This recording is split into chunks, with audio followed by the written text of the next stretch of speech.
நம்மளோட எதிரியோட பலம் என்னன்னு பார்த்தீங்கன்னா நம்மளோட பயம்தான். ஸ்கூல்லலாம் பார்த்தீங்கன்னா இந்த சின்ன பசங்களுக்குள்ள புள்ளி பண்ணுவாங்க. இந்த மாதிரி புதுசாக வந்த ஸ்டூடெண்ட்டு இல்லைனா நல்லா படிக்காதவங்கள பிடிச்சி ஏதாவது வம்பெழுத்துட்டே இருப்பாங்க. அந்த பசங்க பயந்து போகிறனால இவங்க டெய்லி போய் அந்த பசங்களை வம்பிழுக்கிறது, சண்டை போடுறது, அடிக்கிறதுன்னு பண்ணிகிட்டே இருப்பாங்க. ஆனால் அந்த பசங்க பயந்து ஓடாமல் எதிர்த்து நின்னாங்க அப்படின்னா இவங்க அவங்க பக்கமே போக மாட்டாங்க. இதே மாதிரி நம்மளோட வாழ்க்கையிலும் சத்துரு நம்மளோட பயத்தை வச்சு தான் நம்மளை அவன் பயமூர்த்தி நம்ம ஆசீர்வாதத்தை பெற்றுக்கொள்ளாதபடிக்கு தடுக்கிறான். இது நீங்க அவனை எதிர்த்து நின்னீங்கன்னா அவன் உங்களை விட்டு ஓடி போயிடுவான். எதிர்த்து நிக்கிறதுனா நீங்க தேவனை பற்றி கொண்டு அவரை துதித்து ஆராதிக்கும் போது அவர் உங்க பிரச்சனையை அவர் பொறுப்பெடுத்து கொண்டு உங்க சூழ்நிலையை மாற்றி சத்துருக்களை தெறிக்க விட்டுருவாரு.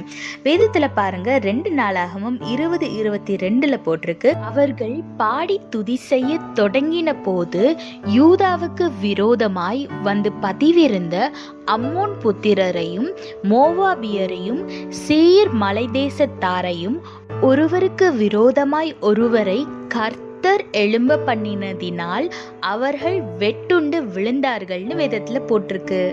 ஆமாங்க, நீங்க பாடி துதி செய்ய ஆரம்பிச்சிட்டீங்க அப்படின்னா ஏசப்பா உங்களுக்காக செயல்பட ஆரம்பிச்சிருவாரு. அதனால உங்க சூழ்நிலையை பார்த்து பயப்படாம உட்கார்ந்து அழுதுட்டு இருக்காம கவலைப்பட்டுட்டு இருக்கமா, எப்படிப்பட்ட சூழ்நிலையா இருந்தாலும் சரி நீங்க தேவனோட பாதத்துல அமர்ந்து அவரை துதிக்க ஆரம்பிங்க. ஏசப்பா உங்களுக்காக செயல்படுவார். உங்களுக்கு விரோதமா யாரெல்லாம் இருக்காங்களோ அவங்களுக்குள்ளேயே சண்டையை மூட்டி விட்டு ஆட்டை கழிச்சுட்டுருவாரு. அதனால நீங்க எதை குறிச்சோ யாரை பார்த்தும் பயப்படாம துதி செய்ய ஆரம்பிங்க. ஆசீர்வாதத்தை பெற்றுக்கொள்ளுங்க. கர்த்தர் உங்களோட கூட இருந்து உங்களை ஆசீர்வதித்து பாதுகாத்து வழி நடத்துவாராக. ஆமீன். Our enemy's greatest strength is our fear. If you take a closer look at the bullies in school, they will not bully everyone, but they will select some particular students who are very weak to stand against them and those who fear them so that they will not get into trouble. Likewise, in our life, when we face some problems in our life, we should not fear, but instead of that, we should begin to sing and give praise to the Lord. When you start praising our Lord, He will begin to fight against our enemies.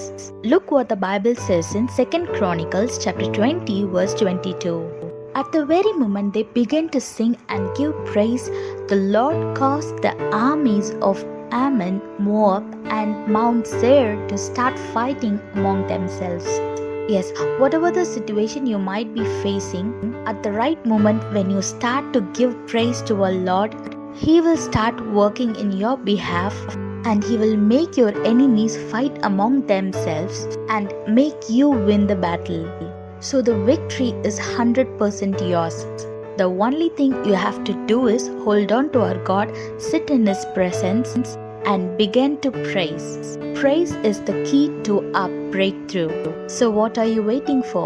You need not to be in a problematic situation to praise our God.